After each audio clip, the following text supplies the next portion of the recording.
সুপ্রিয় চাকরি প্রত্যাশী ভাই বোনেরা, আসসালামু আলাইকুম। কি অবস্থা, সবাই কেমন আছেন? আশা করি আল্লাহর রহমতে ভালো আছেন এবং সুস্থ আছেন। আপনারা যারা খাদ্য অধিদপ্তরের অফিস সহকারী কাম কম্পিউটার মুদ্রাক্ষরিক পদের পরীক্ষার্থী, আপনার জন্য কিছু গুরুত্বপূর্ণ নির্দেশনা নিয়ে হাজির হয়েছি। আপনার পরীক্ষার কেন্দ্রে কি নিয়ে যাবেন, আপনার পরীক্ষাটি এমসিকিউ হবে কিনা এবং এমসিকিউর পরে লিখিত হবে কিনা, তারপরে আপনার প্র্যাকটিক্যাল কবে হবে, ঢাকাতে পরীক্ষা হবে কিনা, এই সমস্ত বিষয় নিয়ে। তাছাড়াও এখানে গুরুত্বপূর্ণ কিছু সাজেশন দিয়ে দেবো, সেগুলো আপনারা অবশ্যই নির্দেশনাগুলো দেখবেন। আর আপনারা যারা আমাদের ইউটিউব চ্যানেলে নতুন দর্শক, অবশ্যই চ্যানেলটিকে সাবস্ক্রাইব করে দিবেন এবং পাশে থাকা বেল ঘন্টা অল করে দিবেন। আপনারা আমার কাছে অনেকে প্রশ্ন করেছিলেন, আপনাদের প্রশ্নর এই যে নিয়ে আমরা একটি নোট করছি, সেই নোটগুলো আমি এখানে অ্যান্সার দিয়ে দেবো। কারণ এই অ্যান্সারগুলো দেখলে, মানে এই প্রশ্ন এবং অ্যান্সার পর্ব যে আপনি দেখেন, তাহলে আপনার অনেক হেল্প হবে আশা করা যায়। পরীক্ষার আগে অবশ্যই এটি একবার হলেও দেখে যাবেন। তা আপনার আমার কাছে অনেকে কোশ্চেন করেছিলেন, এখানে কোশ্চেন প্যাটার্নটা, মানে পরীক্ষার কোশ্চেন প্যাটার্ন কেমন হবে। এই পদের গত 21 সালে একটি পরীক্ষা হয়েছিল, সেটা কিন্তু 100 মার্কের এমসিকিউ হয়েছিল, ঠিক আছে। সেটা 1.5 ঘন্টা পরীক্ষা অনুষ্ঠিত হয়েছিল। আর এটা 1 ঘন্টা পরীক্ষা, এটাও কিন্তু এমসিকিউ অনুষ্ঠিত হবে। আর এখানে আপনার 70 অথবা 80 মার্কে এমসিকিউ হতে পারে। আর এখানে অনেকে প্রশ্ন করেছিলেন নেগেটিভ মার্ক থাকবে কিনা। যদি 1 ঘন্টায় 100 মার্কের পরীক্ষা হয়, আপনার এখানে নেগেটিভ মার্ক থাকবে না। আর এখানে যদি 1 ঘন্টার আপনার 70 থেকে 80 মার্কের পরীক্ষা হয়ে থাকে, তাহলে অবশ্যই আপনার 0.025 এখানে, মানে 4টা ভুল গেলে 1টা মার্ক কাটা যেতে পারে। আর এখানে অবশ্যই আপনার ওই মার্কশিটে লেখা থাকবে, যদি আপনার এখানে নেগেটিভ মার্ক থাকে, আপনার ওই মার্কশিট যখন দিবে, ওই মার্কশিটে লেখা থাকবে, যদি নেগেটিভ মার্ক যদি থাকে, তাহলে লেখা থাকবে প্রত্যেকটা 4টা ভুলের পেছনে কিংবা প্রত্যেকটা ভুলের পেছনে 0.25 কাটা যাবে কিংবা তারও বেশি কাটা যাবে, এমন নির্দেশনা দিয়ে থাকবে। তো আপনারা ওই মার্কশিট পাওয়ার পরে এবং প্রশ্ন পাওয়ার পরে এটি আপনার দেখে নেবেন, কারণ এটা খুবই গুরুত্বপূর্ণ। আপনার আন্দাজ আগে গেলে কিন্তু আপনার নেগেটিভ মার্কে চলে যাবেন। তাহলে এখানে পরীক্ষার হলে কি কি নিয়ে যেতে হবে, আপনার প্রশ্ন করেছিলেন, এটা খুবই গুরুত্বপূর্ণ। আপনার পরীক্ষার হলে এখানে অনেক নির্দেশনা দিয়ে দিয়েছে, সেটা আমি বলে দিচ্ছি। পরীক্ষার হলে আপনি যে অ্যাডমিট কার্ডটি পেয়েছেন, সেই অ্যাডমিট কার্ডটা অবশ্যই রঙিন কপি নিয়ে যেতে হবে, ঠিক আছে। অনেকে সাদা কালো নিয়ে যান, রঙিন কপি নিয়ে যাবেন। আর সাথে আপনার কিছু নিয়ে লাগবে না, শুধু কলম। এখানে পানির বোতলও নিয়ে যাওয়ার জন্য মানে বারণ করছে, সেজন্য আপনার কোনো ইলেকট্রনিক্স ডিভাইস সঙ্গে নিয়ে যাবেন না। আপনার ব্যাগ, মোবাইল, মানি ব্যাগ, বিভিন্ন কার্ড থাকে, এগুলো কিছু নিয়ে যাওয়ার দরকার নাই। পানির 1 বোতল পানি নিয়ে যাবেন, তাও কিন্তু নির্দেশনা দিতে সাথে পানির বোতল নাও নিয়ে যেতে পারে। আর অবশ্যই পরীক্ষার আধা ঘন্টা আগে হলে আপনার প্রবেশ করতে হবে। পরীক্ষার আধা ঘন্টা আগে কিন্তু আপনার কেন্দ্র বন্ধ করে দিবে। আর অবশ্যই আপনারা চাইবেন যে 1 ঘন্টা আগে পরীক্ষা কেন্দ্রে যে উপস্থিত হতে, কারণ ওখানে আপনার বিভিন্ন হলে, কোন হলে কত নম্বর কক্ষে, আপনার এটা দেখে নিতে হবে। সেজন্য অবশ্যই 1 ঘন্টা আগে আপনি কেন্দ্রে যে উপস্থিত হবেন, এটা হলো খুবই গুরুত্বপূর্ণ, ঠিক আছে। আর পরীক্ষা এমসিকিউ হবে না লিখিত হবে। পরীক্ষা এখানে প্রথমটা এমসিকিউ হবে, আর এটা লিখিত হবে কিনা কোনো নির্দেশনা দেওয়া নেই। তবে এখানে সরাসরি এমসিকিউ হওয়ার পরে আপনার প্র্যাকটিক্যালে চলে যেতে পারে।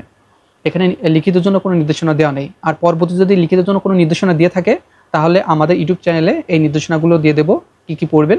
তো আমাদের একটি সাজেশন তৈরি করা আছে, সেখানে এমসিকিউ এবং লিখিতের জন্য দিয়ে দিচ্ছি। এখানে আপনার খাদ্য অধিদপ্তর বিষয়ে প্রশ্ন এবং খাদ্য অধিদপ্তর বিগত সালের সকল প্রশ্নের উত্তর সহ দেওয়া থাকবে এই প্রশ্ন ব্যাংকে। আর আমাদের বিভিন্ন বিষয়ভিত্তিক মডেল দেওয়া আছে, বাংলা, অঙ্ক, ইংরেজি, সাধারণ জ্ঞান। অবশ্যই এই পিডিএফটি আপনার সংগ্রহ করে নেবেন। উপরে দিয়ে দেখেন হোয়াটসঅ্যাপ নাম্বার আছে, ওখানে যোগাযোগ করে আপনারা এই স্বল্প সময়ের ভিতরে শুধুমাত্র এমসিকিউগুলো দেখে যাবেন, ঠিক আছে। এখানে খুবই গুরুত্বপূর্ণ এমসিকিউ দিয়ে দেওয়া আছে, আপনার বাংলা, অঙ্ক, ইংরেজি, গণিত এবং সাধারণ জ্ঞান সহ। আর কোটা আন্দোলন সম্পর্কে বিষয়বস্তু দিয়ে রেখেছি, এগুলো আপনারা অবশ্যই পড়ে যাবেন।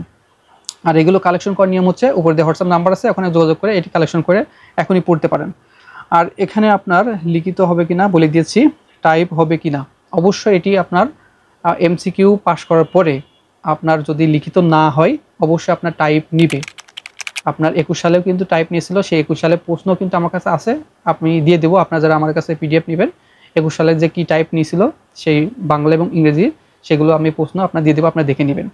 আর এখানে লিখিত হলে ঢাকাতে হবে কিনা, আপনার প্রশ্ন করেছিলেন টাইপ লিখিত হলে কিংবা টাইপ ঢাকাতে হওয়ার সম্ভাবনা সবচেয়ে বেশি আছে। আর ঢাকাতে যদি না হয়, আপনার বিভাগীয় পর্যায়ে হবে। ধরে নেবেন এখানে ঢাকাতেই বেশিরভাগ হওয়ার সম্ভাবনা সবচেয়ে বেশি আছে। আর এখানে আপনারা অনেকে প্রশ্ন করেছিলেন যে উপখাদ্য পরিদর্শক ও সহকারী উপখাদ্য পরিদর্শকের পরীক্ষা কবে হবে। এটা কিন্তু পরীক্ষা হয়ে যায়নি, এই দুটা কিন্তু অনেক বড় বড় পোস্ট। এটা আপনার এইচএসসি পাশের ছিল এবং স্নাতক পাশেরও ছিল। সহকারী উপখাদ্য পরিদর্শক কিন্তু আপনারা যারা ইন্টারমিডিয়েট পাস করেছিলেন, আপনারা কিন্তু আবেদন করেছেন। আর আপনারা উপখাদ্য পরিদর্শক এখানে স্নাতক ডিগ্রি লাগছিল। তো এই পরীক্ষা দুটো আপনার 2 দিনে পরীক্ষা অনুষ্ঠিত হবে, কারণ এখানে অনেক বড় বড় পোস্ট, সেই জন্য আপনারা মনে করতেছেন যে একই দিনে হবে কিনা, না, এখানে পরীক্ষা আপনার বিভাগীয় পর্যায়ে হবে, আপনার একই দিনে হওয়ার সম্ভাবনা কম আছে। তবে সামনের মাসে মাঝামাঝি পর্যায়ে আপনার যে কোনো একটি পরীক্ষার ডেট দিতে পারে, সেজন্য আপনার আগে থেকে প্রিপারেশন নেবেন।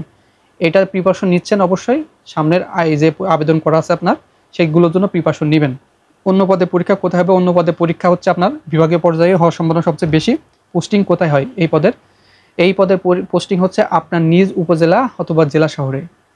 আপনার খুব দারুণ একটি চাকরি এটি, নিজ উপজেলায় পোস্টিং দিয়ে থাকে, আপনার নিজ জেলা শহরে আপনি চাকরিটি করতে পারবেন। নিজ গ্রামের থেকে, নিজ বাসায় থেকে আপনি অফিসগুলো করতে পারবেন। প্রথম দিকে আপনার পার্শ্ববর্তী উপজেলা অথবা পার্শ্ববর্তী জেলায় পোস্টিং দিয়ে থাকে, পরবর্তীতে আপনার 3 থেকে 5 বছর পরে আপনি নিজ উপজেলায় অথবা নিজ জেলায় ট্রান্সফার হয়ে চলে আসতে পারবেন। তারপর এখানে বেতন গ্রেড কেমন? এটি হচ্ছে 16তম বেতন গ্রেডের চাকরি, 9,300 থেকে 22,490 টাকা বেতনের চাকরি। আর এটা কিন্তু দারুণ একটি বিষয়, সম্পূর্ণ সরকারি নিয়োগ বিজ্ঞপ্তি এবং এটি পেনশনের ব্যবস্থা আছে। আপনি এককালীন এখন থেকে 20 থেকে আপনার 25 বছর চাকরি করতে পারেন, তাহলে এখানে এখন থেকে 20 থেকে 25 বছর পরে যদি রিটায়ার্ড হন, আপনি এককালীন কিন্তু 55 থেকে 60 লাখ টাকা আপনি পাবেন। খুবই দারুণ একটি চাকরি, কেউ মিস করবেন না। আপনারা সবাই পরীক্ষায় অংশগ্রহণ করবেন। তো আমার কাছে আরও প্রশ্ন করেছিলেন যে এটির প্রমোশন হয় কিনা। এটি অবশ্যই প্রমোশন হবেন, সেজন্য আপনারা এইটা খুবই ভালো চাকরি, প্রমোশন হয়, পেনশনের ব্যবস্থা আছে, সুযোগ সুবিধা অনেক ভালো, এখানে এক্সট্রা বেনিফিট আছে। আর এখানে সেট কোডের বিষয় নিয়ে আপনারা অনেকেই প্রশ্ন করেছিলেন, আপনার কাছে অনেকেই পদ্মা, মেঘনা, যমুনা কিংবা কর্ণফুলী বিভিন্ন সেট কোড আপনার আছে, ওই সেট কোডটা কীভাবে পূরণ করবে? এটা আপনার পরীক্ষার হলে 15 মিনিট আগে, পরীক্ষার আগে আপনাদের কাছে পদ্মা সেট কোড আছে, পদ্মায় 2222 এমন একটি সেট কোড আপনার থাকবে। সেই সেট কোডটি আপনার অবশ্যই পরীক্ষার হলে গিয়ে পূরণ করতে হবে, এটা মাথায় রাখবেন। হ্যাঁ, সেজন্য এই নির্দেশনাগুলো আপনারা আগে থেকে হলে আপনার প্রবেশ করবেন আধা ঘন্টা আগে গিয়ে। সেজন্য আপনি পরীক্ষার হল যেখানে আপনার পড়বে সেখানে আপনি সর্বনিম্ন 1 ঘন্টা আগে গিয়ে আপনি উপস্থিত হবেন এবং আপনার কক্ষ নম্বরটি দেখে নেবেন, কোন কক্ষে আপনার পরীক্ষাটা অনুষ্ঠিত হবে। সেই কক্ষে গিয়ে আপনি আধা ঘন্টা আগে যে আপনার নিজের সিটে যে বসবেন। আপনি অন্য সিটে কখনো বসবেন না, এখানে নির্দেশনা দিয়েছে যার যার সিট তার তার আসনে গিয়ে বসতে হবে। তো আমি এই ভিডিওতে আলোচনা করেছি যে আপনি পরীক্ষার হলে আপনার কি নিয়ে যাবেন। প্রথমত আপনার অ্যাডমিট কার্ড নিয়ে যেতে হবে, আর আপনার কলম, ঠিক আছে? আর কোনো ইলেকট্রনিক্স ডিভাইস আপনার সঙ্গে নেবেন না, শুধুমাত্র আপনার রঙিন অ্যাডমিট কার্ডটি নিয়ে গেলে হবে, আর কিচ্ছু নিয়ে যাওয়ার দরকার নেই। আর প্রথম দিনে শুধুমাত্র MCQ পরীক্ষা অনুষ্ঠিত হবে। এখানে যদি নেগেটিভ মার্ক থাকে তাহলে আপনার প্রশ্নে অথবা আপনার ওয়েমার শিটে নেগেটিভ মার্কের কথা উল্লেখ থাকবে। আর যদি নেগেটিভ মার্ক না থাকে তাহলে আপনার কোথাও কিছু উল্লেখ থাকবে না, আপনি সবগুলো দাগে আসবেন। আর যদি নেগেটিভ মার্ক থাকে অবশ্যই আপনার যেগুলো 100% কনফার্ম সেগুলোই দাগাবেন। আর যদি ভুলভাল দাগান সেক্ষেত্রে আপনি মাইনাসে পড়ে যাবেন, সেজন্য আপনি ভুলভাল দাগাবেন না। যেগুলো হবে আপনার 20টে, 25টে, 40টে, 50টে, 80টে যদি হয় সেইগুলো আপনি দাগায় আসবেন। নেগেটিভ অবশ্যই মার্ক করবেন না, আর নেগেটিভ মার্কে গেলে কিন্তু আপনার রেজাল্ট আসার সম্ভাবনা একেবারে ক্ষীণ। আর আপনার যারা আমাদের কাছ থেকে চূড়ান্ত সাজেশন নিতে চান, উপরে যে হোয়াটসঅ্যাপ নাম্বার আছে ওখানে গিয়ে আপনি সরাসরি আমাকে বলবেন যে ভাইয়া আমি যে খাদ্য অধিদপ্তরের অফিস সহকারী কাম কম্পিউটার মুদ্রাক পরীক্ষার যে চূড়ান্ত সাজেশন আছে ওটি আমি সংগ্রহ করতে চাই। তাহলে বিগত সালে প্রশ্ন ব্যাংক সহ গুরুত্বপূর্ণ মডেল টেস্ট লিখিত এবং MCQর জন্য তৈরি করা হয়েছে। দেরি না করে দ্রুত এটি সংগ্রহ করে নেবেন, কারণ এখানে খুবই গুরুত্বপূর্ণ তথ্য দিয়ে এইগুলো করা হয়েছে। আর যারা বই আছে সেই বইগুলো পড়েন, এটি নেওয়ার দরকার নাই, কারণ নতুন করে এগুলো পড়ার দরকারই নাই। আপনার কাছে যেটি বই আছে সেই বইগুলোই পড়ে নেবেন, ওটাই আপনি রিভাইজ দিয়ে থাকেন এবং এটা নেওয়ার দরকার নাই। তো সকলের জন্য শুভকামনা রইল, ভালো থাকবেন, সুস্থ থাকবেন। দেখা হবে নেক্সট আকর্ষণীয় জব সার্কেল এবং শিক্ষামূলক তথ্য নিয়ে।